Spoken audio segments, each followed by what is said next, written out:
With League, the thing is that you play these characters over and over and over.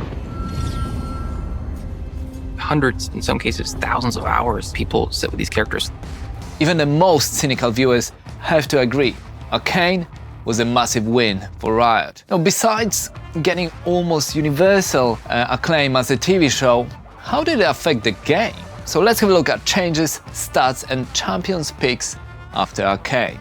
So LoL was never in trouble, but updated lore, new skins and a seasonal model definitely spotlighted this 2009 game. One of the criticisms of LoL was the fragmented storytelling and not enough depth to some of the characters. Arcane lays the new foundation for where the team wants to take the game, and according to them, they want to create a more cohesive narrative in Runeterra. Every time we touch a part of the League universe, we're going to take a beat to ask ourselves where the inconsistent threads are and work towards weaving them together so the world makes sense. And even before Season 2 dropped, it was clear that fans were all up for it and were excited to see where the story went.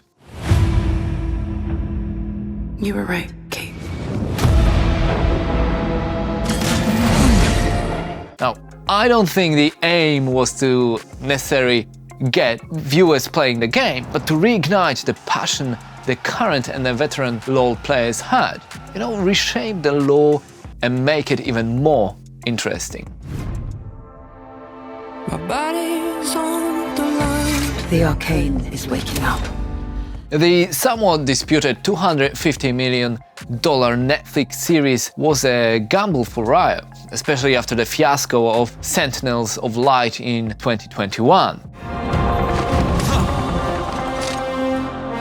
But the goal of lore and the gameplay integration was clear from the start. So the team said that Arcane is canon, but because of the many inconsistencies, they will adjust champions' stories over the coming weeks and months to make it work as just one narrative. They will align regions' themes and just allow players to be more involved in a deeper lore. But yeah, Arcane definitely disrupted the established story. The 2025 season will include a narrative-driven model. So every year there will be a 3-themed season, focusing on specific regions or universes like Star Guardian or Shurima, and these seasons will include, according to the team, a region-based champion debuts, thematic changes to the game's rift, updates to existing characters from spotlighted regions. And of course there was more bonus content released because of Arcane Season 2. Teams at Riot have worked closely together to try to make the launch of Arcane a moment that can be enjoyed across all of our games. We're not going to spoil everything coming out, but we're going to give you a little glimpse into what's in store as we head into Arcane Season 2. And as we are on the topic of bonus material, with Season 2 the gamers got 6 additional skins. That was for Caitlyn, Jace, Vi, Singed and Jinx. Plus there was some other ones when Act 3 dropped. The drop wasn't without controversy, as people were pissed off about how to get them. Either you pay loads of money or you enter a casino-like lag draw.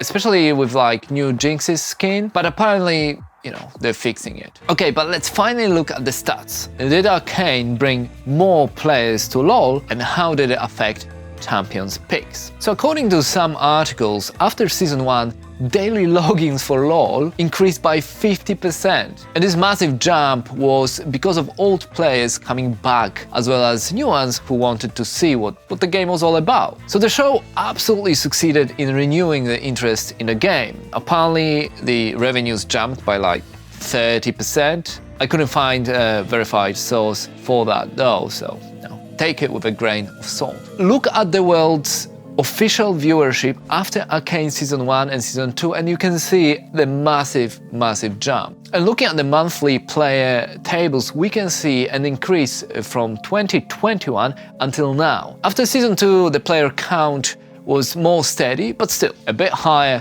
than months before the episodes were released. There were some grumblings about the reported $250 million budget, making it the most expensive animated show. This has been disputed, and apparently the price tag also included marketing. But I think it was probably worth it for Riot, not just when it comes to player counts and people spending money on new skins, but as a part of larger world building that eventually will grow outside of the LoL game, especially for non-players. But let's talk pick rates. After Season 1, Jinx's pick rate jumped by 4.3%, increasing to 15%, which at the time was the 10th highest overall, and she became a frequent choice for the players. Vi, who wasn't popular at all, after Arcane jumped from 3.35 to 15%. Jace peaked at